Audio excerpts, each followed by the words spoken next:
Welcome to the Little House Podcast.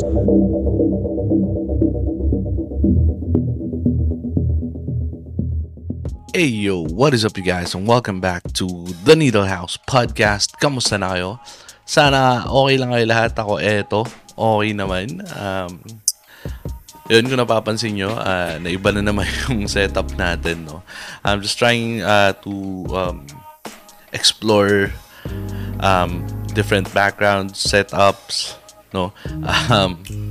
Nitignan ko lang kung ano yung maganda kasi I'm doing other podcasts as well, no? Or I'm planning to do other podcasts din, no? So tinitignan ko kung ano yung mga magandang setup na pwede nating gamitin. Yun.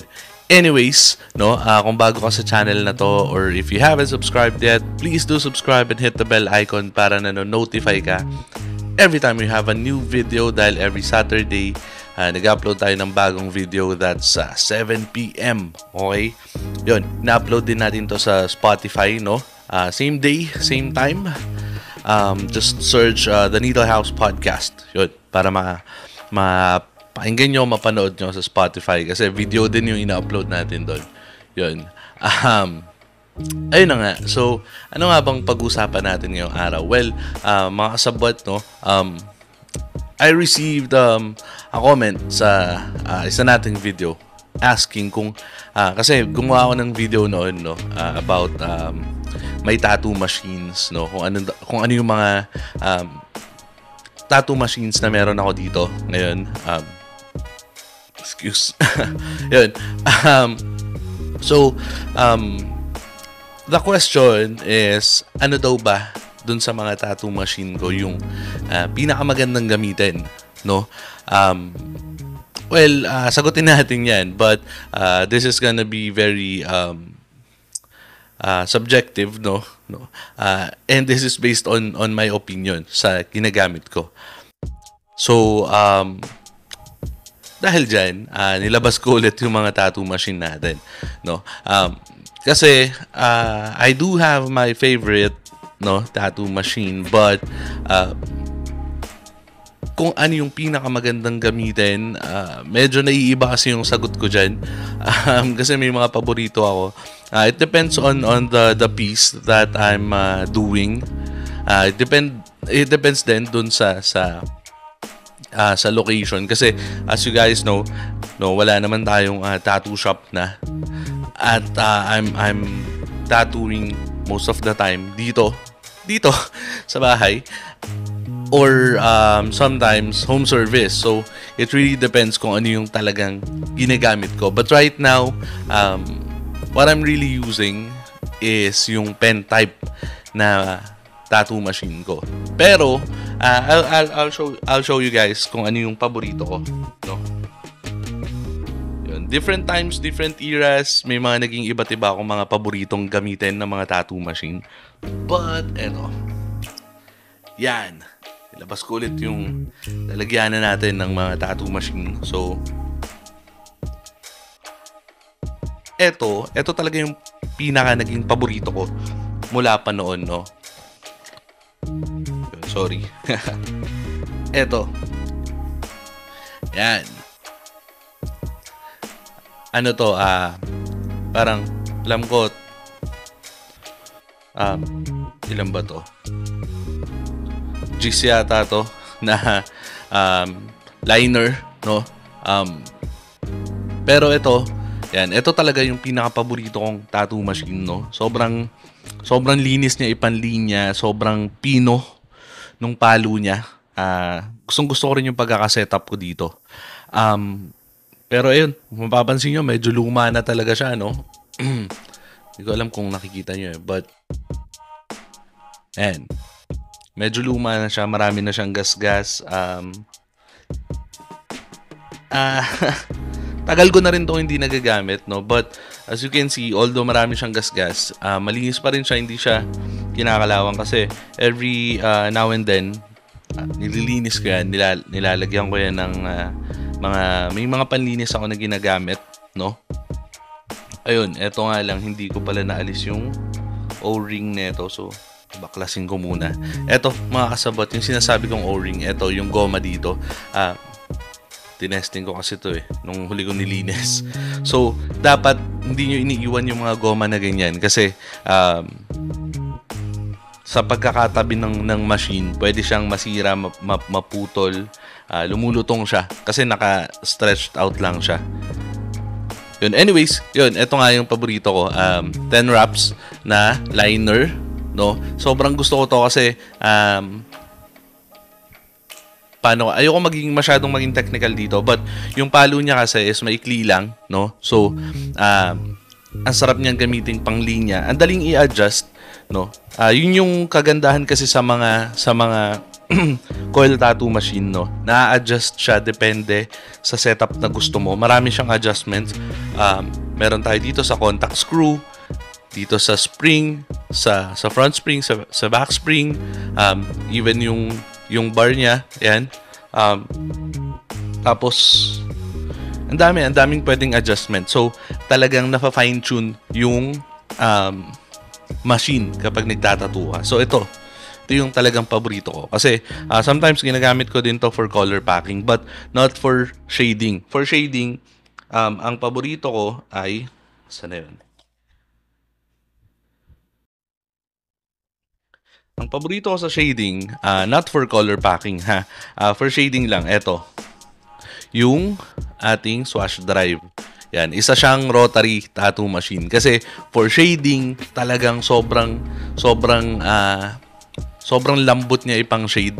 Talagang nakukuha ko yung gusto kong linis ng pagkaka-shade. Kasi yung pinaka-gradient niya, yung from dark to light na shading niya. But the downside for this tattoo machine is talagang this is made for, or I'm just using this for shading lang. Shading purposes only. Hindi ko siya napapanglinya, hindi ko siya napapang color pack.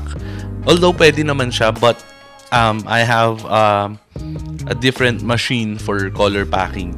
No, sabi ko nga ito, napapang color pack ko siya, but not really advisable kasi yung setup niya is for lining, no? Ang ganda rin nito ipang gamitin sa mga fine lines, no? Mas malinis siya in compared to sa mga rotary at sa mga tattoo pen.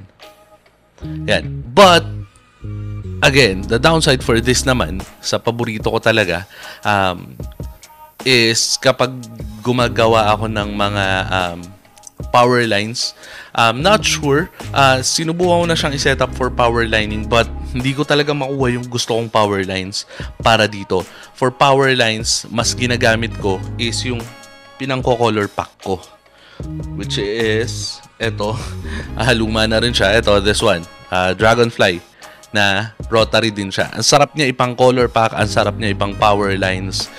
Yun. So, eto. So, sabi ko nga, very subjective yung pinakamagandang tattoo machine na gamitin. Kasi, it really depends dun sa ginagawa mo. Kaya nga, most of the time, ang advice ko sa mga bago, sa mga nagtatanong, anong pwede kong bilhin, anong magandang biling tattoo machine, if you want the most versatile ba, yung pen type. Kasi, pen type, it's, for me, parang jack of all trades siya. But, hindi siya fine-tuned para dun sa talagang specific na gusto mong gawin. So, ako if the piece is really for competition, for talagang sobrang pulidong gawaan, I use different tattoo machines. Different needles, different setup ng tattoo machine. I even have saan na ba to? I'll show you guys. No. Eto, meron ako dito.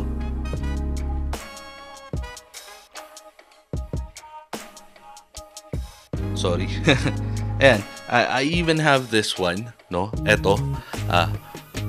Coil machine siya, pero iba yung configuration niya. Tapos, single coil lang siya. Hindi katulad ng mga normal na tattoo machine na dalawa yung coil niya. Ito, single coil siya. Tapos, mas makapal yung wrap niya. Tapos, meron pa ako nito. Triple coil, no?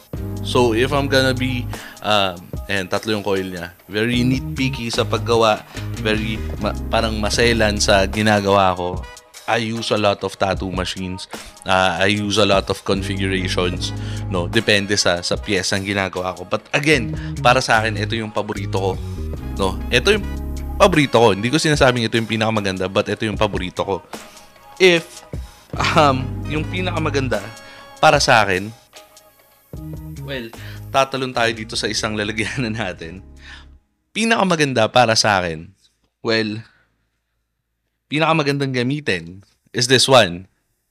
Yan, sobrang liit lang niya, very compact. Malapad na yung grip niya. Malaki na siya.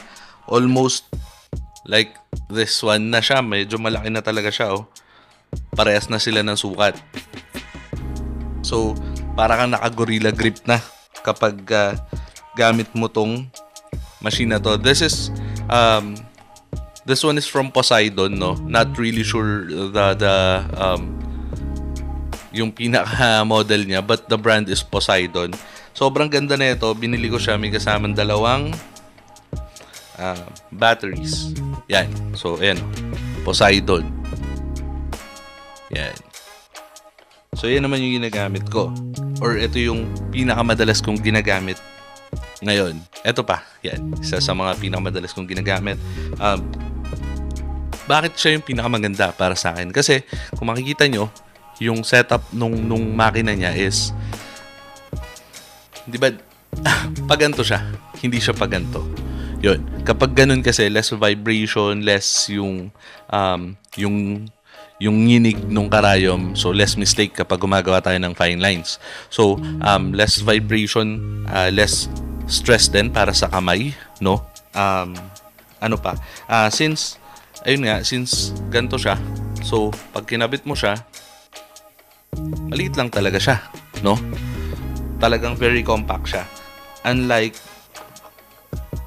the other type of mga ganito na mga tattoo pen, lalagyan mo pa siya ng battery. So, yan.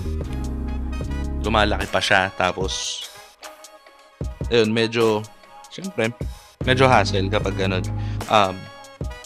Unlike this one, this is very convenient. So, para sa akin, if you're gonna ask me ano yung pinakamagandang gamitin, eto, for me. But this is not my favorite one. No, ang paborito ko talaga is yung isa.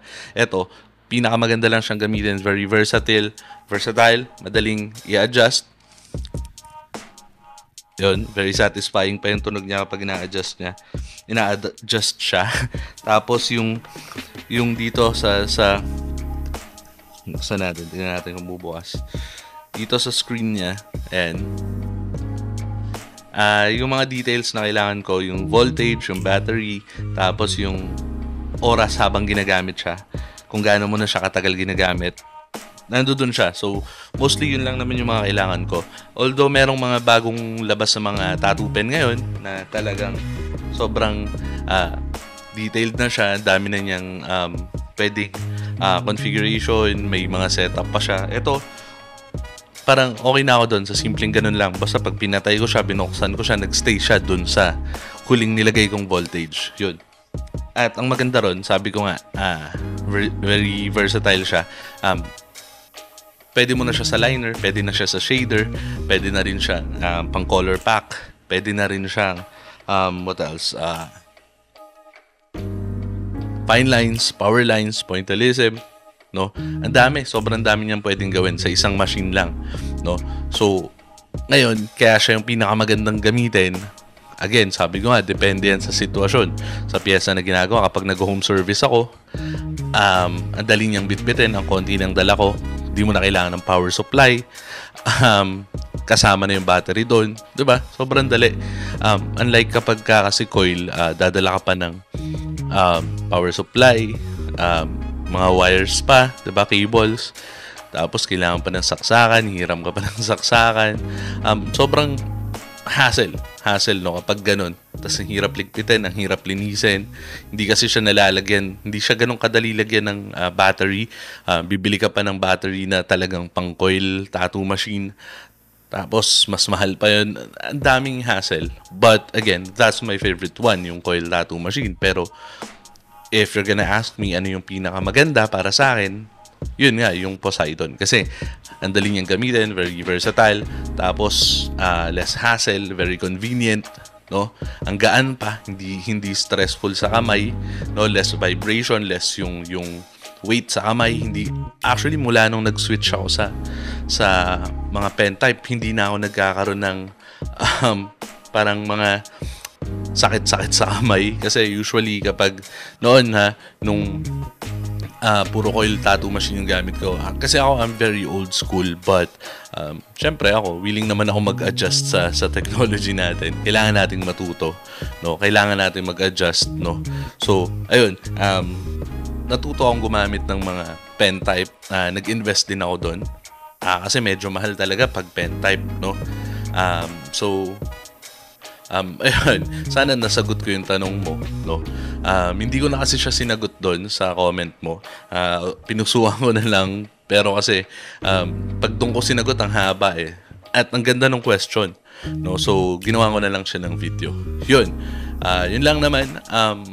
Kayo, if you have any questions, comment lang din kayo sa baba. If you have any suggestions.